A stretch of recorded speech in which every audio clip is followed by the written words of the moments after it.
डाक विभाग का क्लर्क नेता बन गया। नेता ही नहीं, बिहार का मुख्यमंत्री बन गया। बिहार का मुख्यमंत्री बनने तक का सफर किसके भरोसे ये नेता ने पूरा किया, ये भी जानना जरूरी है। पहला सफर इसने शुरू किया जगन्नाथ मिश्रा के सहारे।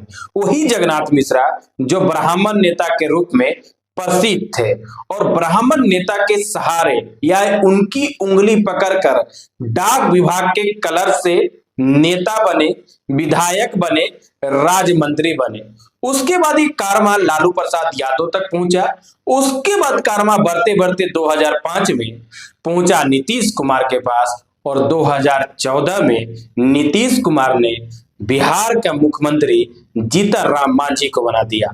जीतन राम मांझी बिहार के मुख्यमंत्री बने, और उसके बाद नीतीश कुमार से पंगा ले लिए, उन्हीं से अदावत कर ली। अब ये सारी बातें इसलिए मैं बता रहा हूं कि जीतन राम मांझी फिर से उसी अदावत वाले मूड में हैं।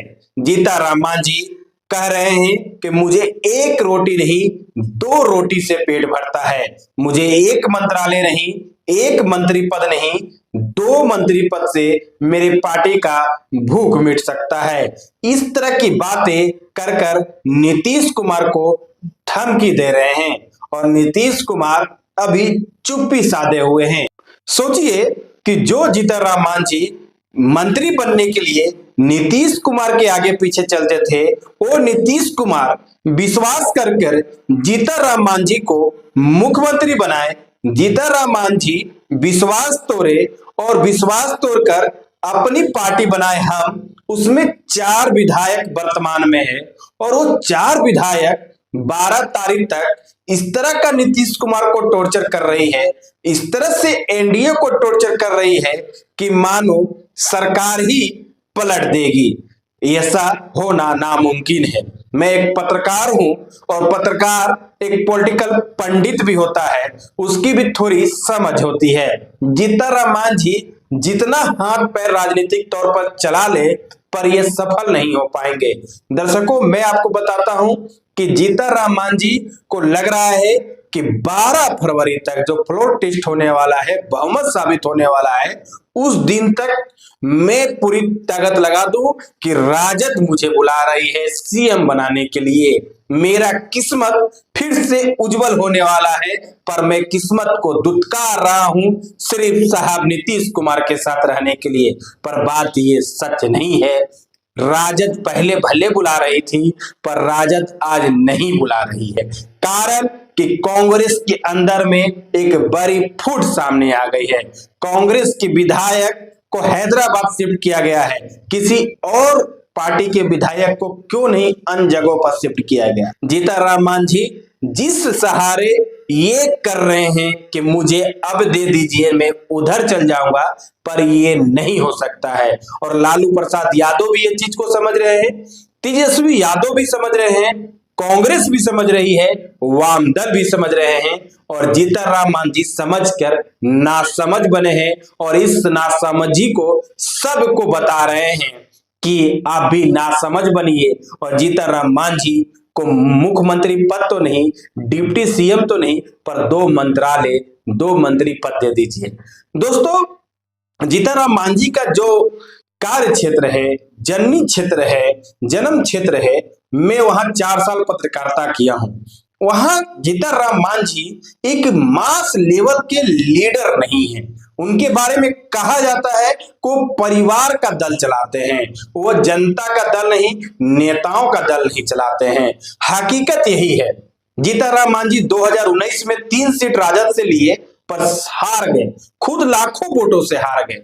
ये स्थिति है जीतन राम मांझी की, और जीतन राम मांझी इस चीज को बखूबी जानते हैं। देखिए, उनके बेटे संतोष सुमन वो अकेले नहीं जीत सकते हैं, वो भी मास लेवल के लीडर नहीं है, वो भी मांझी का वोट लेके नहीं आ सकते हैं चिराग पासवान के जैसे।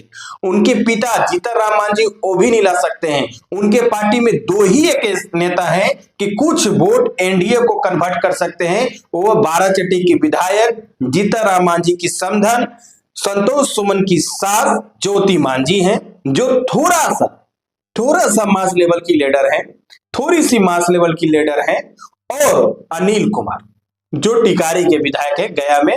इसके अलावा जीतनराम मांझी या संतोष सुमन में वो ताकत नहीं है कि वो एनडीए को भरपूर वोट दिलवा सकते हैं, कुछ छिटपुट मिल सकता है। तो 4 साल मेरी जो वहां पत्रकारिता गया में हुई है उसका यही निष्कर्ष है कि जीतनराम मांझी को उस तवज्जो से नहीं देखा जाए जिस तवज्जो से आप चिराग पासवान को देखते हैं, तेजस्वी यादव को देखते हैं।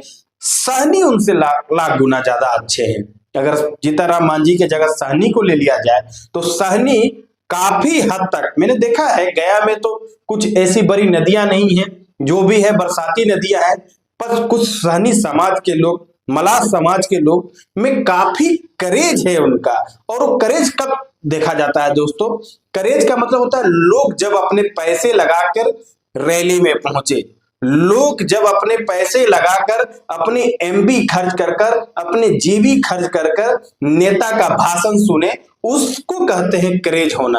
और ये करेज मैंने मुकेश सहनी के लिए मलाहों के बीच में देखा है, ये करेज मैंने मांझी के बीच में, जीतनराम मांझी के लिए, संतोष सुमन के लिए नहीं देखा है। उनकी ये बातें उनके कार्यकर्ताओं को, उनके समर्थक को, उनके परिवार को बुरा लगेगा, पर हकीकत यही है, इस हकीकत यही है मैं जो बोल रहा हूं।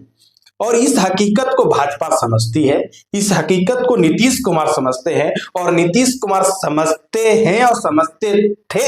इसी के लिए कुछ माह पहले विधानसभा में उनको ललकार दिए थे, उनको कई बातें बोल दिए थे। हालांकि राजनीतिक तौर पर ये बातें नहीं बोलनी चाहिए थी, या बोलने की तरीका अलग रखना चाहिए था कि भाई आपका जनाधार क्या है, आपकी पहचान जगन्नाथ मिश्रा थे, वही जगन्नाथ मिश्रा जो आपको राज्य मंत्री बनाए, विधायक बनाए, मतलब राजनीति का शुरुआत करवाए, आपकी सफर की शुरुआत करवाए, उसी जगन्नाथ मिश्रा के समुदाय को आप हरामी कहते हैं, ब्राह्मण को गाली देते हैं। नीतीश कुमार, जिस नीतीश कुमार को आपकी पत्नी भगवान मानती है, खुद आप लिट्टी चोखा पार्टी में ये बात बोले कि जब मैं नीतीश कुमार के खिलाफ बोलता हूं तो मेरी पत्नी गुस्सा हो जाती है, कहती है कि नीतीश कुमार मेरे लिए, आपके लिए भगवान है क्योंकि आपको मुख्यमंत्री बनाए। उनकी पत्नी जानती है, जीतनराम मांझी की पत्नी, कि मेरे पति के पास राजनीतिक क्षमता कितनी है, वो कभी मुख्यमंत्री नहीं बन सकते थे। पर नीतीश कुमार उस समय एक हालातों से गुजर रहे थे, स्वार्थों से घिरे हुए थे, दूरदर्शी नहीं थे, जिसके कारण वो पार्टी के इस निर्णय को खुद लिए और मुख्यमंत्री पद से इस्तीफा देकर जीतनराम मांझी को मुख्यमंत्री बनाए। पर वही जीतनराम मांझी विश्वासघाती निकले। तो वर्तमान हालातों में लोगों को लग रहा है कि जीतनराम मांझी कुछ बड़ा करेंगे, राजद से मिल जाएंगे, कांग्रेस से मिल जाएंगे, सीएम बन जाएंगे, उनके बेटे डिप्टी सीएम बन जाएंगे। हालात ये नहीं बता रहे, सच यही है। मैंने आपको शुरुआत से लेके अंत तक बता दिया। किस्मत के अव्वल नेता भले हैं, पर अभी उनका किस्मत यही है कि एक मंत्री पद उनके बेटे को मिले, और मिला भी है, और उसके साथ विधान परिषद का 1 सीट उनको मिलेगा, लोकसभा का 1 सीट उनको मिलेगा, और बहुत ज्यादा करेंगे तो विधानसभा में 1-2 सीटें ज्यादा मिलेंगी। इससे ज्यादा वो यहाँ के लिए एनडीए से न सोचे। मेरी यही एक मतलब आकलन है जीतनराम मांझी को लेकर, कि जीतनराम मांझी की राजनीतिक क्षमता को लेकर एनडीए क्या उनको देने वाली है।